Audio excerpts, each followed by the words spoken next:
Good evening, Windsor Library folk. This is Denise. It's Wednesday evening, April 15th, and that means at 7 o'clock, and that means it's time for Bring Your Gadgets to the Geeks. So, since you can't actually bring your gadgets, we thought we would try to do this live on Facebook. We asked you to. Hi, Penny Kitty. I have a visitor. Yay. Um, Cats love laptops, don't they? Okay, so, and my cats are no exception. This is our first live streaming version of Bring Your Gadgets to the Geeks. I haven't had any email questions ahead of time, so I thought I would do a couple of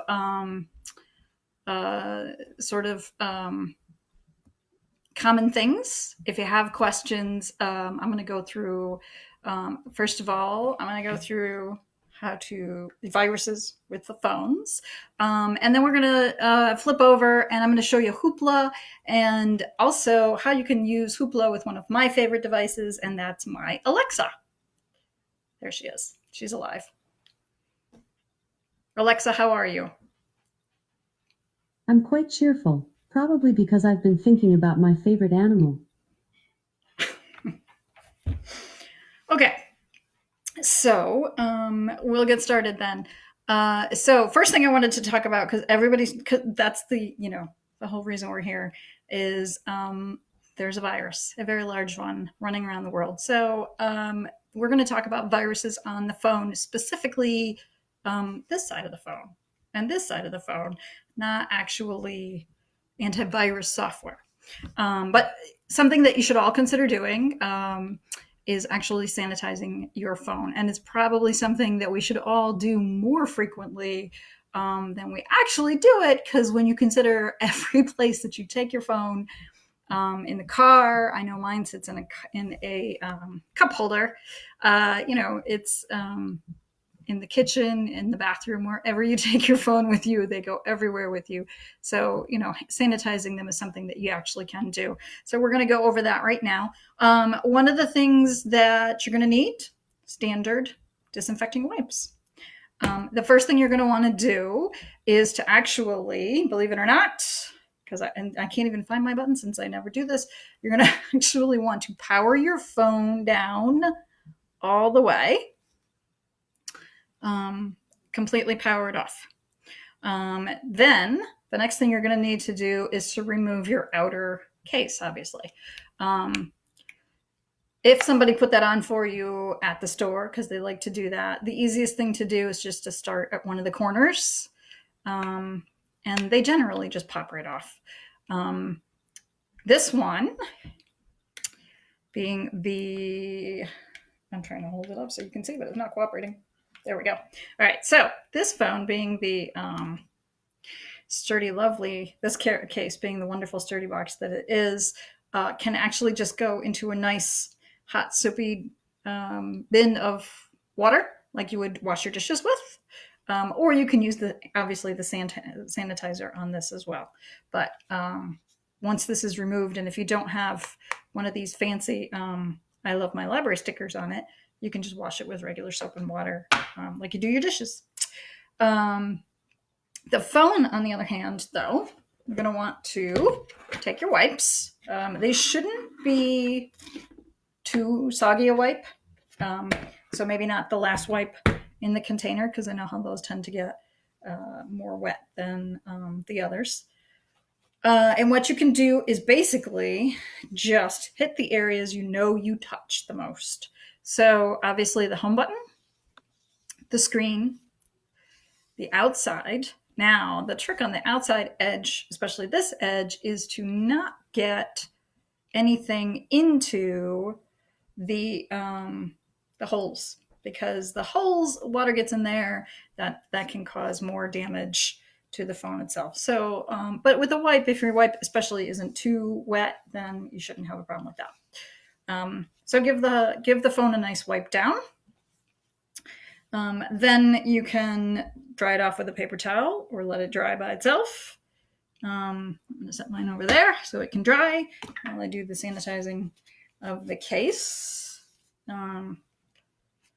because the case, of course, probably mine goes in my pocket a lot, so the case gets kind of gross.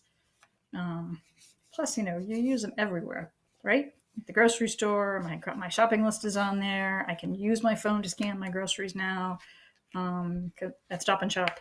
I don't know about the other grocery stores because I haven't tried that yet. But so we get everything all cleaned off. Once everything is dried, can put them all back together, turn it on, good to go. So something to consider whether or not we have pandemic type viruses is keeping your phone clean and sanitized. All right. I don't know if we have anybody on yet or anybody. It doesn't look like we have anybody on yet. So if you'd like to ask questions during the video, there is a way to do that. So, we can, I'll be happy to answer any questions you might have during the video also. All right. In the meantime, I'm going to switch over to, instead of looking at me, I'm going to switch over to sharing my screen so that you all can. Oh, I did get a comment. Yes, our phones do work at Stop and Shop. Let me get my phone turned back on. I can show you that app. And hello to Danielle and Sharon. Okay, so whoops, turn the phone back on.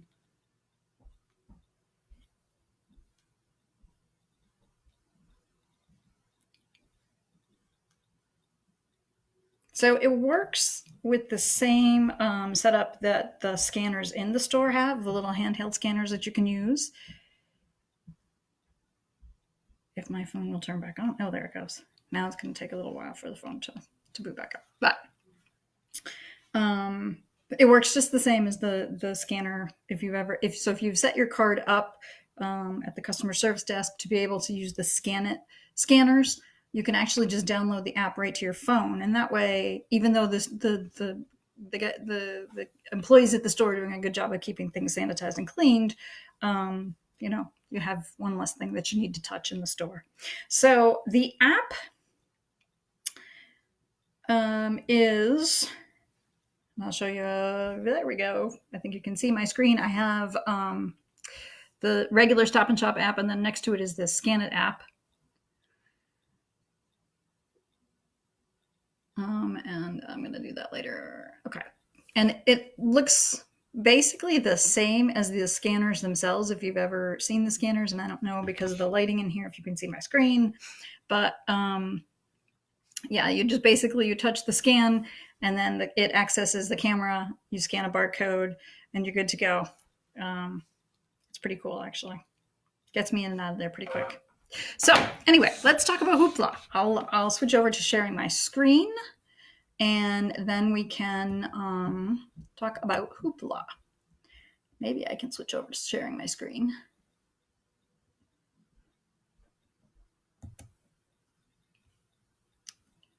Or maybe not. There was an option to do this before I started the video. So that is not accessing right. Not letting me access right now. All right, well, we will work around that. We'll do, so I do have Hoopla on my phone.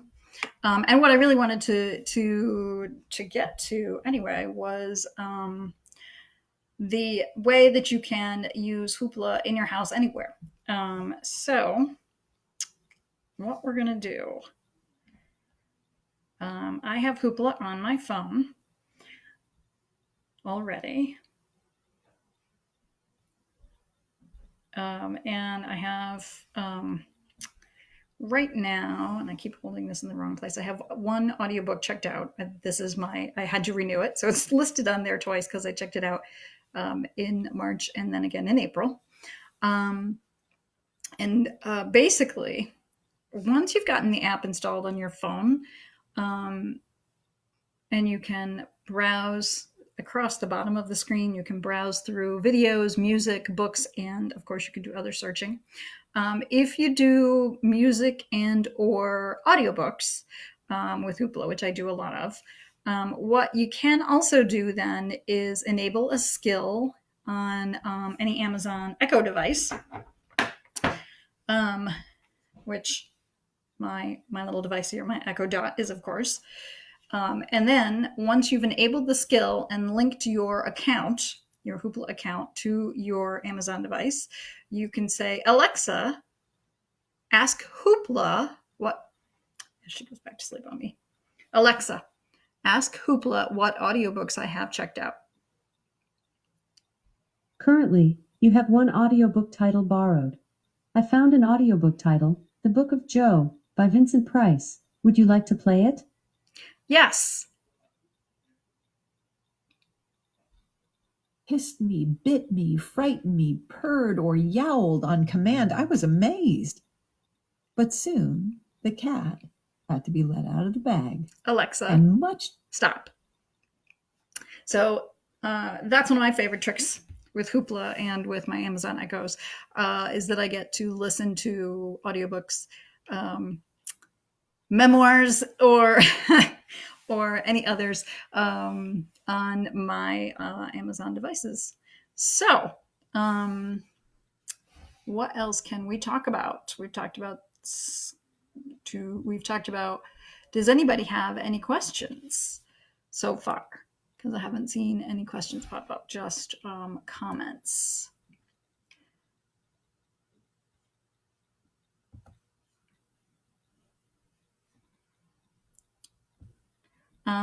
Let's see if I could figure out how to do the share screen. It seems like it's a one or the other right now. I can either have the camera or share my screen. So I apologize for that, because I really should have figured that out. I've been learning a lot about technology while we're working from home. Safe practices for Zoom. Safe practices for Zoom. I have used Zoom so far. I have only had one experience with Zoom so far, and that was a Passover Seder, which was a lot of fun. My brother-in-law was nice enough to use his school's Zoom account to set that up. So my father-in-law and our family just had to add the free app to our devices, our tablets, and then we could all have Passover Seder together, which was fun. So what we were able to do with that was to obviously talk and have video and see each other and ask the questions and barely hear the answers, because of course the youngest one has to answer, so it's a little bit difficult to hear. But safe practices for Zoom, and I don't have Zoom on my phone because I would put it on my tablet, which is upstairs. Basically, probably the thing that I would recommend the most is to keep track of, if you are just observing, in other words, not actually participating in a live chat, you're going to want to watch where your microphone and all of that is happening. One of the things that I would also recommend is, for instance, today I have put myself in front of a blank wall. A lot of people have been commenting on, and I know classrooms rules have watching what's in the background behind you. So windows behind you and can also be a big problem, because obviously daylight means that the camera is only seeing the window, and it is not not lighting up your face. You can't see you at all. So that is one of the things that I did, in fact, for myself tonight, because it's actually still daylight out at 7 o'clock, is that I flip myself around so that I am the window's on the other side of the room and I'm up against a wall. The other things that you want to be careful of with Zoom is that the software, when a call is ended, the software may not necessarily be done. So you're going to want to exit out of the browser, close the Zoom software completely. Even on a tablet, I would double click the home button and swipe up to close the app completely, because it still can take over control of the camera and the microphone. Zoom is working on ways to prevent that from happening, especially for schools, because this long distance learning is not going away, not anytime soon. and it should be a reliable platform for the most part. But of course, there's always some interesting characters out there that you have to watch out for. Um, I wish I had more answers on Zoom, really, but there are other products out there. If you don't feel comfortable using Zoom, there's Google Duo. There's always FaceTime. If you all have Apple products, um, Google Duo is a little bit nicer because it's a little cross-platform. You can use it with any device. It doesn't necessarily have to be. I mean, you can use it with any device that has a camera. So a phone, a tablet, or a laptop. It doesn't need to be necessarily an Apple device. But they all work pretty much the same, where the camera and the microphone are involved. So you definitely want to make sure that everything is closed out and exited out, and that nobody sees or hears anything extra. So, other technology questions, or anybody else want to know anything about Alexa?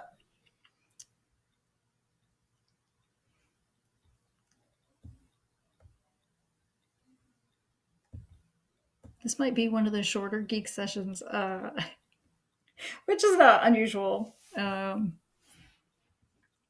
we have had. One thing that I should mention, once the library does get reopened, Geeks Schedule was set to change for the summer. We'll no longer be offering it every Wednesday night. We are going to move to Tuesday afternoons, every Tuesday afternoon, and one Wednesday night a month. Not probably, it will definitely be the first Wednesday of every month, once it's deemed safe for the library to reopen. So the first Wednesday of every month from 7 to 8:30, and then the Tuesday afternoons, I believe, we're going to be from 3 to 4:30. Yes, that sounds right. 3 to 4:30. But more publicity will come on that about exactly when we're going to do those sessions. But afternoons seem to work more for the people who actually come to Geeks. Evenings tend to be a little bit quiet, especially when the weather later in the year when it's dark at 7 o'clock. So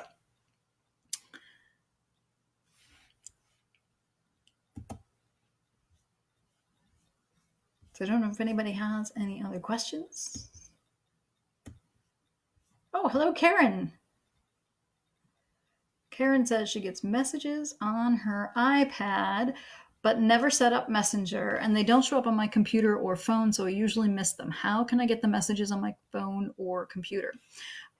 So messages on your iPad, if your iPad is a Wi-Fi only device, can only come from other people with Apple devices, and they're probably coming via email instead of via your phone number. I don't know if you can get them on your computer at all, but they don't show up on the phone because they're not using the same contact information to get to you. And that's part of the reason that you're only seeing them on the iPad. So I would probably reply to whoever is sending the messages on the iPad and let them know that either you don't see them all the time, or that they need to if they really need to contact you and want to send you text messages, that the best way to do it is via your phone and your phone number. And we miss you too, Karen. So I miss everybody at the library. Yeah.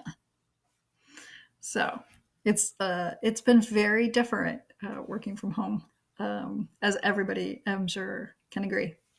So.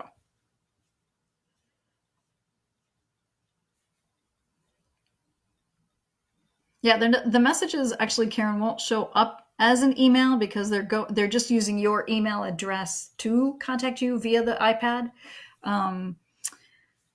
So it's not exactly, they're still using the messaging service or the text messaging service, but they're using your email address as your contact information instead of using your phone number. So that's why they're showing up on the iPad. We actually we started using that with Aaron when he was learning to type.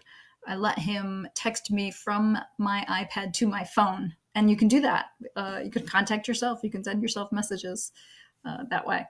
So, and then of course he very quickly learned about autocorrect would spell that everything for him, and then he just got into emojis. So, as kids do.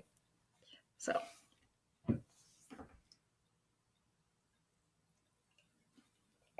Any other questions from anybody else out there? Anything else we can help with? Because that's what we're here for.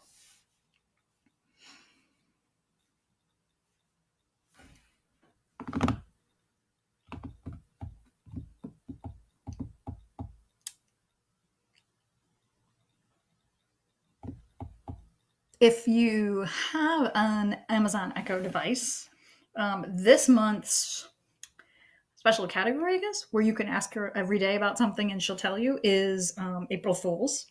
So, Alexa, tell me a prank. Today's prank is called Happy Unbirthday. For this one, ask me to create a reminder for a birthday that isn't supposed to occur today. You can say something like, set a reminder that today is Mom's birthday.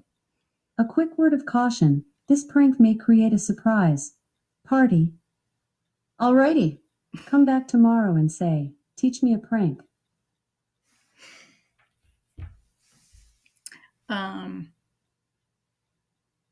So that's among Alexa's newest tricks, is that they have a theme going every month. For March, it was Women's History Month, and if you asked her who she admired, she would tell you about a woman in history. Well, not necessarily always in history, actually. Some of them were current. And some of them were for February. It had something to do with Valentine's Day. I don't remember exactly, but there's a different theme every month, and you can ask her a different question, or the same question every day. She'll give you a new tip or trick, as the case may be. We do have a question from, and I'm probably going to mispronounce the name, Pouchon, but I'm not quite understanding what the question is in reference to, because it just is it open? So if you could maybe elaborate a little bit more on what it is referring to, I can certainly do my best to answer.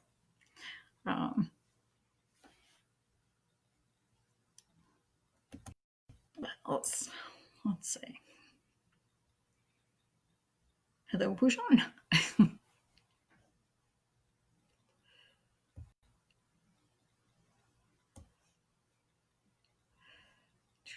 Back over here. Okay.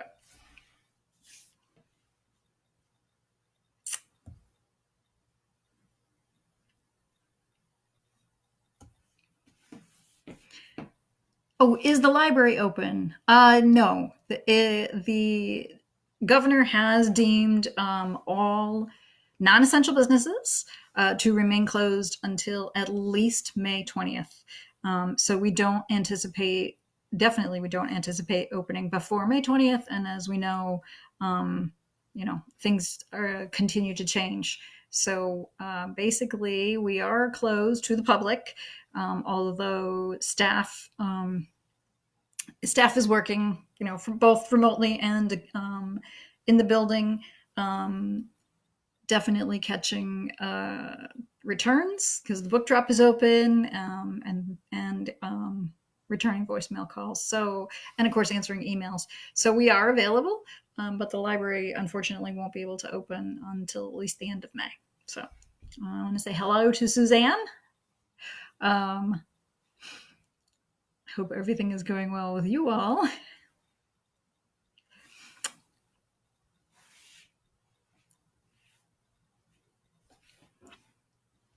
All right. I don't know if anybody else has any more questions. And of course, the library is closed, but the website is open, and there's plenty of virtual. There's the hoopla that I mentioned earlier in the video. Besides hoopla, to download audiobooks, ebooks, videos, music, there's also Overdrive. There is RB Digital. We do have some things that we share amongst the state library. With the state library, they provide that stuff. We provide it to our patrons. And of course, there's Canopy. Canopy also can be accessed with a Roku device. If you have that set up to stream on your television, then you can also set up Canopy and check out videos and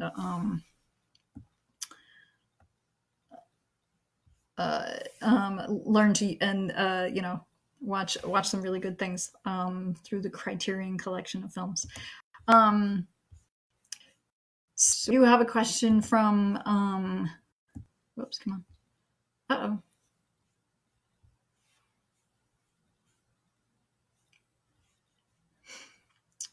Nope, come on. Close that. There we go. Oh, there we are. Sorry about that. So we do have a question that the photocopiers and the scanner machine are also closed. Yes, unfortunately, because we have to remain, the building has to remain closed to the public. The photocopiers and scanners are also not available. And I don't know of any place where you can use them, where you can use those facilities, unless because most non-essential businesses are closed to the public. So maybe we can, no access to the copiers or scanners. So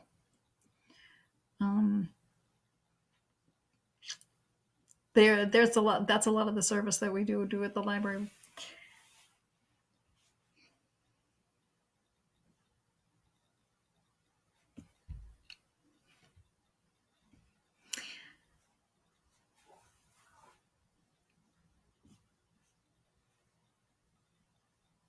Oh, and thank you, Pushan. We miss everybody at the library. We're very public-oriented people, so this has been very, very interesting, very different, working from home and still trying to contact you all the best that we can.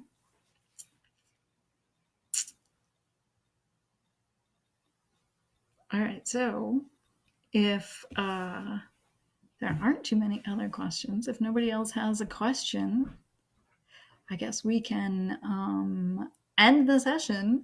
I'll give you guys another minute or two if you have any more questions, because I know you have to type them in. But probably we will do this again.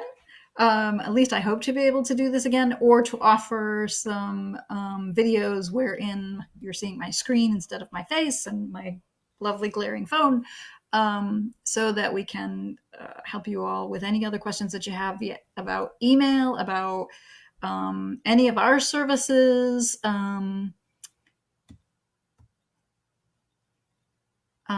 am not. Oh, there's another question. I am not live every day.